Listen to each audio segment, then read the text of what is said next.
물론 여긴 국민 라디오.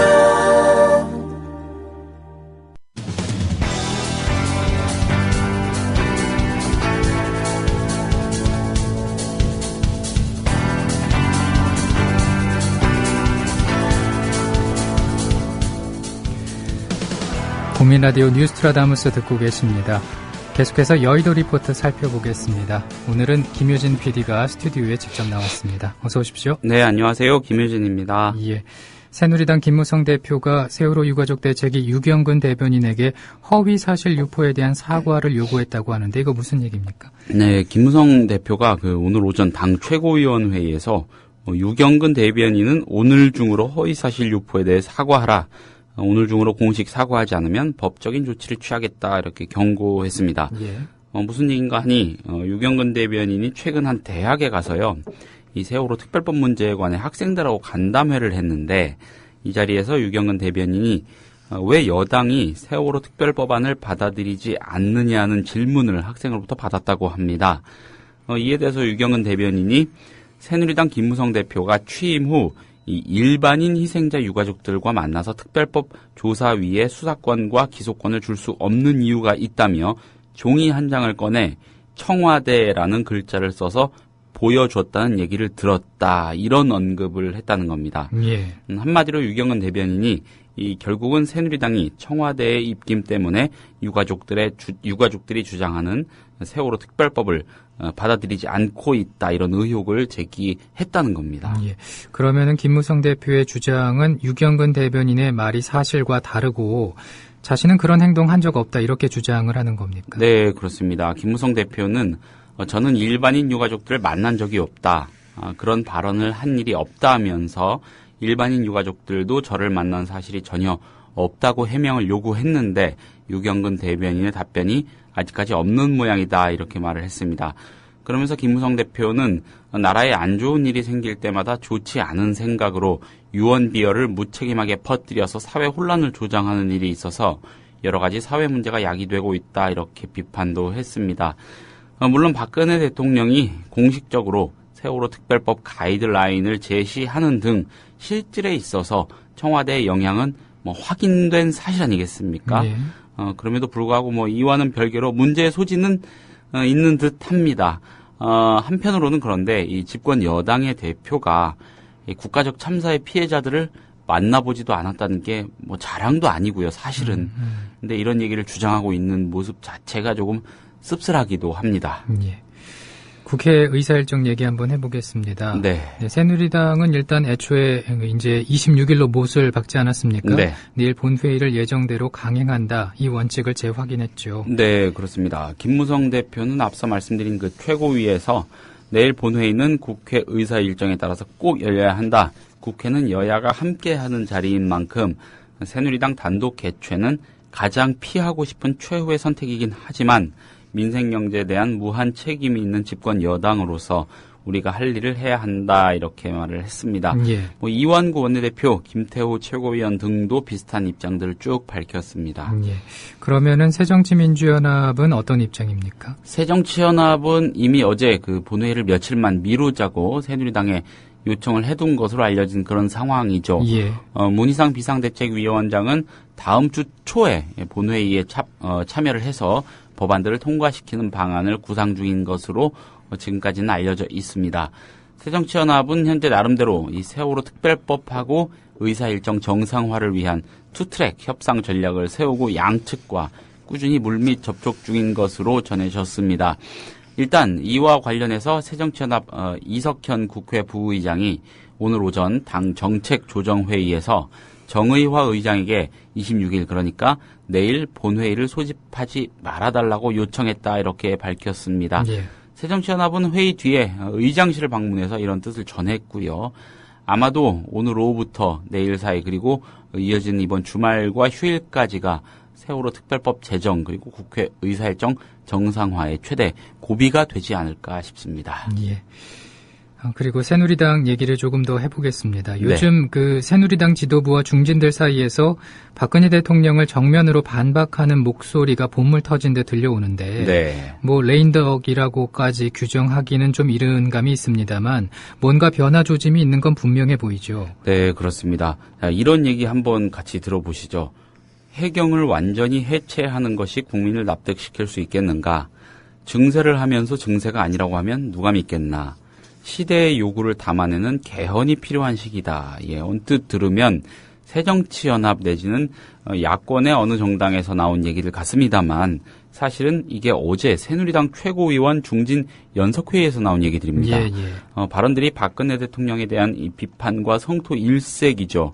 이재호 의원 등 이 비박 비주류 인사들이 중진 연석회의체에 다수 포함돼 있어서 당연하다고 할 수도 있겠지만 박근혜 대통령 집권 초기와 비교하면 사뭇 달라진 모습이라는데 이견이 별로 없습니다. 특히 박 대통령이 밀어붙이고 있는 이 담뱃세 인상 등 서민 증세를 콕 집어서 비난하거나 박근혜 대통령이 무척 조심스러워하는 개헌 문제 이런 걸 정면으로 언급하면서 여론몰이를 하는 모습은 예사롭지 않습니다. 원로그룹에 속하는 친박 북심 서청원 의원이 요즘 들어서 당 회의 장소의 모습을 잘 안 내보이고 있어요. 이런 사실도 이런저런 해석을 낳고 있는 대목입니다. 아무튼 친박 핵심부의 응집력이 조금씩 떨어지는 게 아니냐 이런 분석이 뒤따릅니다. 그렇군요. 그리고 김무성 대표의 야심작이자 김문수 전 경기지사가 이끌고 있는 보수혁신위원회로 홍준표 경남지사 또 나경원 의원, 원희룡 제주지사 등이 내정된 것도 같은 맥락으로 볼 수가 있을까요? 예, 큰 틀에서 그렇게 봐야 될 것 같습니다. 내정 과정에서 뭐 이런저런 부침이 있었다고는 하지만 아무튼 결과적으로 그렇고요. 이 사람들은 하나같이 친이명박계 출신이거나 적어도 친박근혜계는 아닌 사람들입니다. 이들이 대거 김문수 혁신위에 가담한 것을 내지는 가담하려는 것을 두고서는 해석이 두 가지 정도로 갈립니다. 차기 대권의 그 권력의 인력에 따라 잠룡들이 자연스럽게 해처모해한 것이다라는 해석과 비박 비주류 인사들의 자연스러운 결집일 뿐이다라는 해석 정도입니다. 뭐 개인적으로는 후자의 무게를 더 많이 두고 싶습니다. 새누리당의 일사불란한 속성 그리고 권력과 관련해서 특히 대선이 가까워 올수록 무게중심이 어느 한쪽으로 완전히 쏠려버리는 그간의 특성 등을 감안하면 뭐 앞서 거론한 사람들이 정말로 차기를 도모하기 위해서 모였다고 보기보다는 현재 집권 세력, 즉 청와대에 대한 반작용의 일환으로 비박 비주류 인사들이 집결하는 것으로 보는 게 더 적절하다는 얘기입니다. 물론 뭐 해석은 보는 이에 따라서 다를 수가 있겠습니다. 근데 뭐 상황을 살펴보면은 흐름이 너무 한쪽으로 쏠리다 보니까 뭐 내부에서 반발 목소리도 있을 것 같은데 어떻습니까? 네, 이 얘기도 좀 오래 갈 것 같습니다. 새누리당에서도 뭐 정치 행위의 정수죠. 권력 다툼인데 이런 게 벌어진 겁니다. 김태호 최고위원이 오늘 최고위에서 한마디 했습니다. 일부에서는 혁신위가 차기 대권 주자들의 놀이터냐 하는 비아냥 섞인 비판도 나온다. 무슨 의도를 가지고 이렇게 구성을 했는지에 대해서 이해하지 못하는 사람이 많다. 설명이 필요하다. 이렇게 따진 겁니다. 김무성 대표와 김문수 위원장을 향한 질타였고요. 당연히. 김태호 최고위원은 특히 홍준표 경남지사가 내정된 것과 관련해서 김태호 최고위원이 이 경남지사 출신이죠. 자신도 광역단체장을 해봤는데 광역단체장이 그렇게 시간을 빼서 중앙정치하는 거 이거 불가능하다. 말이 안 된다. 이런 얘기도 했습니다. 그렇군요. 이번에 다시 이제 새정치연합 얘기로 돌아가 보겠습니다. 이 문재인 의원이 이른바 온라인 네트워크 정당을 주장하고 나서면서 논란이 커질 것 같습니다. 어떻습니까? 네, 그렇습니다. 뇌관이 터진 것 같은 그런 느낌입니다. 문재인 의원이 일반인이 온라인을 통해서 의사결정에 참여하는 네트워크 정당 구현을 주장한 겁니다. 문성근 전 민주당 대표가 주도적으로 추진해왔던 사안이기도 하죠. 지금 이 시간 열리고 있을 겁니다. 그 노무현 대통령 기념 학술 심포지엄이란 행사에 앞서서 문재인 의원이 기조 연설문을 배포했는데 이 연설문을 통해서 주장한 내용입니다. 온 오프라인을 결합하는 다양한 기능의 플랫폼을 구축하고 당원뿐만 아니라 시민과 지지자를 광범위하게 결집시켜야 한다는 건데 당장 이 중도파로 분류되는 혹은 중도파를 자처하는 의원들 사이에서 불만이 폭발할 것은 아주 명약관화합니다. 예. 새정치연합에서 주요 선거 경선이나 전당대회 경선 때마다 논란이 되는 거 이건 일반인의 참여를 얼마나 늘릴지 여기에 모바일이나 인터넷 기반을 얼마나 활용할지를 둘러싼 논쟁입니다. 문희상 위원장의 며칠 전 모바일 발언이 문제가 됐던 것도 이 때문입니다. 이런 상황에서 문재인 의원이 아예 온라인 네트워크 정당이라는 화두를 던진 겁니다. 지금 막 나온 얘기라서 후속으로 뭔가 많은 얘기가 나오지는 않았지만 아마 파열음이 만만치 않을 것 같고 일각에서는 문재인 의원이 뭔가 자기의 정치를 하기 위한 스스로 저항을 만들어내서 한번 신임을 묻는 심판을 받는 그런 과정이 필요했는데 이거를 그 계기로 삼은 게 아니냐 승부수를 나름대로 띄운 게 아니냐 뭐 이런 분석도 있습니다. 예, 계속해서 상황을 한번 지켜봐야겠군요. 네. 자, 화제를 좀 바꿔서 얘기해 보겠습니다. 네. 요즘 토마 피케티 파리경제대 교수의 21세기 자본이라는 책이 커다란 이슈지 않습니까? 그렇습니다. 보수와 진보 간의 논란을 야기하기도 했는데 오늘 국회에서도 이 피케티 얘기가 나왔다고요? 예. 혹시 정 아나운서님 읽어보셨습니까? 아직 읽어보지 못했습니다. 저도 뭐 읽어보진 못했고 이거에 대한 분석 기사들이나 뭐 이런 것들만 좀 봤는데 예.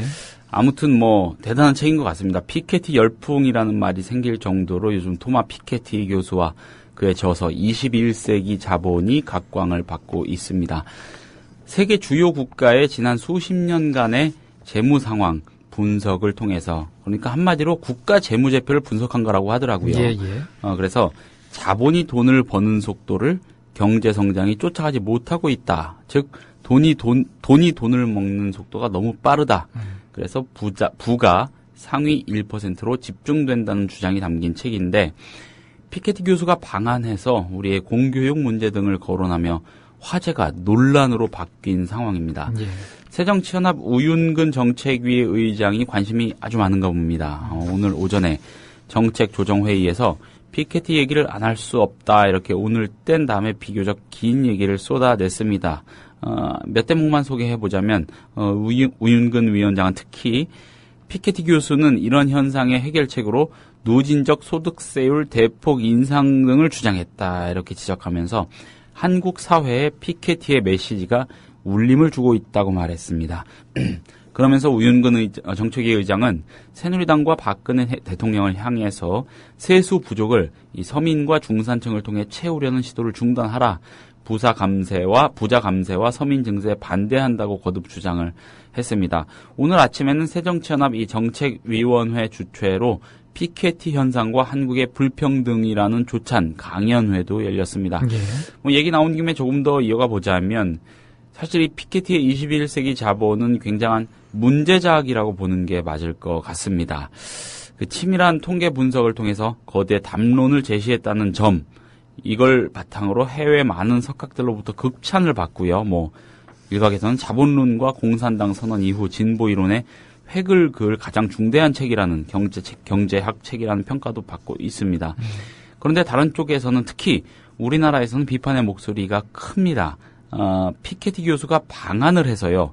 우리 공교육 현실 등을 지적한 것을 두고 비판이 특히 큰데 이 사람이 이 정작 자신의 책에서 한국은 전혀 언급을 안 했고요.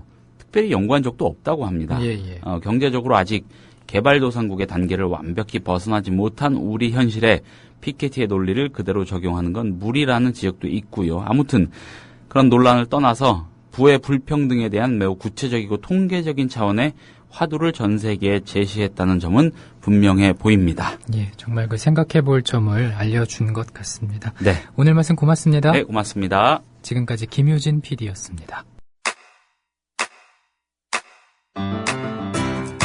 국민 라디오 지지하는 4가지 방법 아시나요? 다운로드하기, 별점 주기, 댓글 달기, 구독하기. 국민 라디오를 보다 많은 이들에게 전할 수 있는 가장 손쉬운 방법. 다운로드하기, 별점 주기, 댓글 달기, 구독하기. 잊지 마세요. 다운로드하기, 별점 주기, 댓글 달기, 구독하기.